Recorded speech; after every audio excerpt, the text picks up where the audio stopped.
Welcome to the February for the Love of Crafting and Sharing YouTube Hop. This is a group of crafty channels working together all year long to challenge ourselves each month. Links to all the participating channels are down in the description. This is Emilee's Paper Caper, where you'll find inspiration to scrap your stash and get some pages done.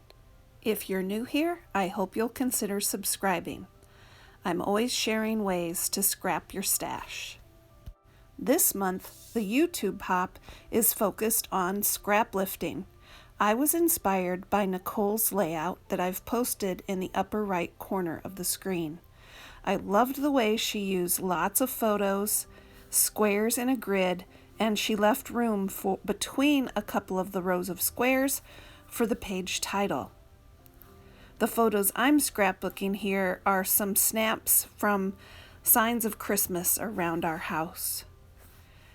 When you scrap lift, you can follow your inspiration piece closely and lift it almost exactly, or you can alter things to work for you. Nicole did a one-page layout, and I've decided to do a two-page layout. While she used squares, I'm using cropped 4x6 photos. They're cropped to 3 inches wide, so I can fit 4 in a row across the 12-inch pages. In the description of this video, I will link to the video where Nicole creates this awesome grid layout. The first thing I'm doing is arranging random 3-inch wide scraps of paper across the pages. I'm going to go back in and alternate photos so that we have a grid pattern of photo paper, and so on. Once I get all the papers down, I'll start replacing some of the papers with my photos. I have a total of 8 photos to work with. This was a fun way to use lots of different pattern papers. Because it's a Christmas layout, I'm using lots of Christmas patterns, and this was super fun. Lately, I'm all about borders, and so I'm creating some borders from this pattern paper and the red cardstock. I'll just trim off things and then I'll mount them, and you'll see how quickly this falls together. I love my ATG gun, but I hate to pick it up dozens of times. So I try to do a lot of adhering all at once, and then I go through and assemble. For these border strips, I've placed adhesive on the red, and then I'm going in and adding the pattern on top of them. This makes things go together faster, and instead of picking up that ATG gun 4 times, I've picked it up once.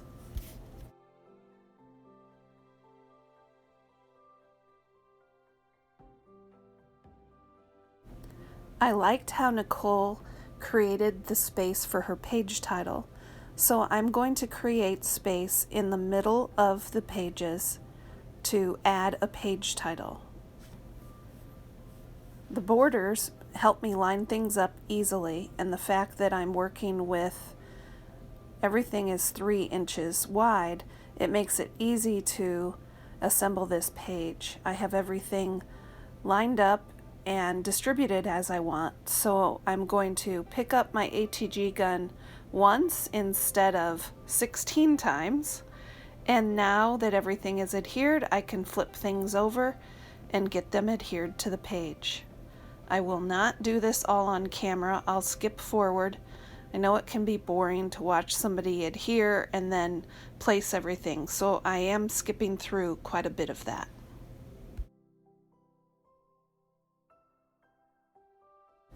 Now that those photos and pattern papers are adhered, I can turn my attention to the page title. I want the page title to go across both pages. I'm starting at the center so that the words will flow across the page without a lot of space. The title will read, "Looks Like Christmas."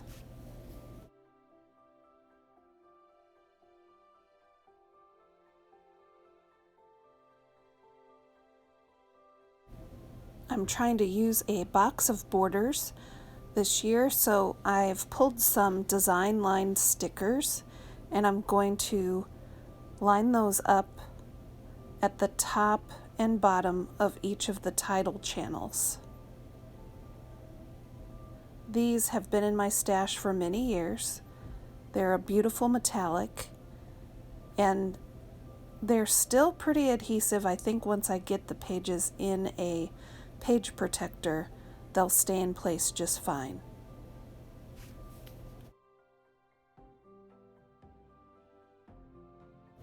For the journaling on this page, I created a tag, and the tag was created from a Christmas card that a friend made for me. I thought it was adorable, and after I enjoyed the card for a while, I decided, why not repurpose that and create a tag? I'll place some journaling on this tag for the page, and I think it looks very festive. I've also pulled some snowman embellishments that will complete this page embellishment, and after I get the journaling done, I go back to those snowmen and I realize that the foam adhesive that they were sold with had lost its stick, so I get out my liquid adhesive to adhere those to the page. As I am working to find the exact right spot for the last snowman, I want to give a shout out once again to Nicole. I really appreciate the inspiration in the layout that I scrap lifted from, and I do encourage you to check out her video. I've linked it in the description, as well as the links to all the other channels participating in this month's hop. I'll leave you with some close-ups of the completed layout, and I just want to say thanks again for watching. Until next time, keep on scrapping.